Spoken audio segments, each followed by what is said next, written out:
Hello guys, welcome back to the channel. आज की एक और कहानी में आप सबका बहुत बहुत स्वागत है। तो दोस्तों, आज की जो हमारी कहानी है वो और मज़ेदार है। It's about hope, it's about positivity, it's about the situation around us. So let us take the look at the story. दोस्तों, आज की जो हमारी कहानी है उसका नाम है द लास्ट लीफ। ठीक है, द लास्ट लीफ, आखिरी पत्ती। समझ गए? तो दोस्तों, ये कहानी है न्यूयॉर्क की। न्यूयॉर्क जो शहर है उसका एक छोटा सा गांव है जिसका नाम है ग्रीनविच। ठीक है, तो दोस्तों ग्रीनविच जो गांव है उससे रिलेटेड है ये कहानी। ये लिखी गई थी 1907 में हेनरी के थ्रू। ठीक है, और ये बहुत ही फेमस कहानी है। ये सीबीएसई के 9th to 10th में जनरली होता है और कभी कभी ये हायर क्लासेस में भी होता है कंपोजिशन के तौर पे। तो दोस्तों, इस कहानी में 3 किरदार होते हैं। एक सू है, दूसरी जॉन्सी है और तीसरा बहरमान है। तो सू और जॉन्सी दोनों लड़कियां दोस्त है जो एक साथ रहती हैं। और बहरमान दोस्तों एक ओल्ड आर्टिस्ट है। ठीक है, बहरमान एक ओल्ड आर्टिस्ट है ये। ठीक है, तो होता यूं है कि एक बार जॉन्सी को ठंडी के सीजन में फीवर आ जाता है और फीवर पकड़ते पकड़ते उसको निमोनिया पकड़ लेता है। ठीक है, तो जॉन्सी को निमोनिया पकड़ लेता है और वो बहुत ज़्यादा डल होती जाती है, हेल्थ में बहुत ज़्यादा डल होती जाती है जॉन्सी यहाँ पे।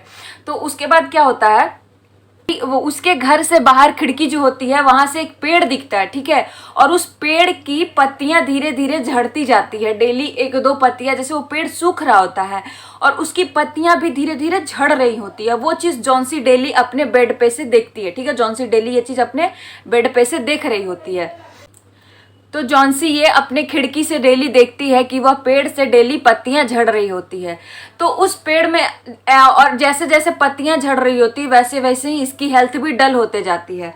तो दोस्तों, जब इसकी हेल्थ बहुत ज़्यादा गिर जाती है और एकदम ये इसको लगता है कि अब मेरा लास्ट स्टेज है, जबकि उसको सू जो है उसको बहुत ज़्यादा संतावना देती है, बट जॉन्सी नहीं समझती है। और दोस्तों, उसके जो पेड़ जो खिड़की से दिखता है उस पेड़ में आखिरी पत्ता बचा था और जॉन्सी कहती है कि जिस दिन वो आखिरी पत्ता टूट जाएगा मैं भी नहीं बचूंगी। ठीक है, तो वो कहती है कि जिस दिन पेड़ का आखिरी पत्ता गिर जाएगा मैं भी मर जाऊंगी। पर ये सुन के सू बहुत उदास होती है, उसको अपनी दोस्त के लिए बहुत बुरा लगता है, लेकिन वो क्या कर सकती है। तो होता यूं है कि बहरमान जो है उस टाइम अपने पड़ोसियों से, मतलब सू और जॉन्सी से कुछ लेने आता है, कुछ पूछने आता है। तो वहां पे सू को उदास देख के उससे पूछता है कि क्या बात है। तो सू उसको जॉन्सी के बारे में सारी बातें बहरमान को बताती है। अब दोस्तों, बहरमान ये बात सुन के थोड़ा परेशान हो जाता है। फिर ये होता है, फिर एक्चुअली होता ये है कि 2-3 दिनों बाद खबर होती है कि बहरमान जो है काफ़ी बीमार है, उसको निमोनिया पकड़ लिया है। ठीक है, एक्चुअली जिस रात बहरमान सू और जॉन्सी से मिल के आता है उसके 2-3 दिन बाद पता चलता है कि इसको निमोनिया पकड़ लिया और ये बहुत बीमार है। तो उसके बाद होता यूं है कि बहरमान जो है बीमार होते होते मर जाता है। ठीक है, वो मर जाता है एक दिन।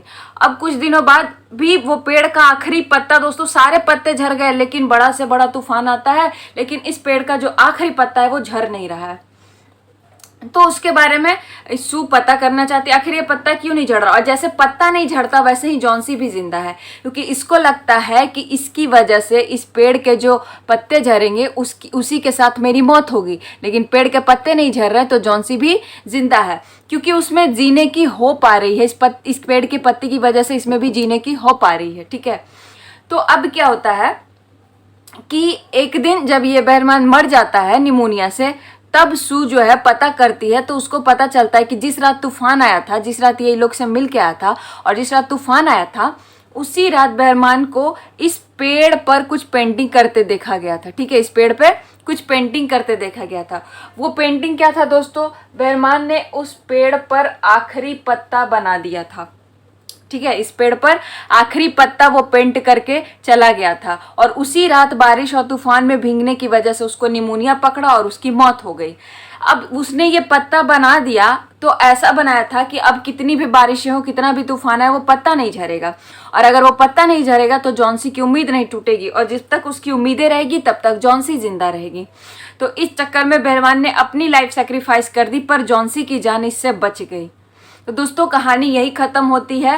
तो बहरमान की इंसानियत पे और सू और जॉन्सी की दोस्ती पे, और जॉन्सी दोस्तों धीरे धीरे रिकवर हो जाती है, क्योंकि उसको नहीं पता होता कि ये पत्ता क्या है। लेकिन सू जब उसको बताती है ये सब कुछ तो जॉन्सी समझ जाती है कि life is nothing accept hope. Hope रखेंगे तो होगा, होप नहीं रखेंगे तो कुछ नहीं होगा।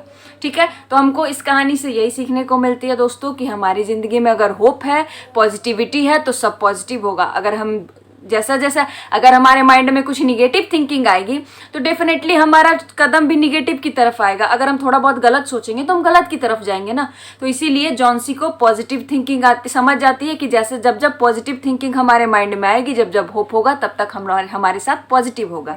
तो दोस्तों यहीं पर कहानी ख़त्म होती है।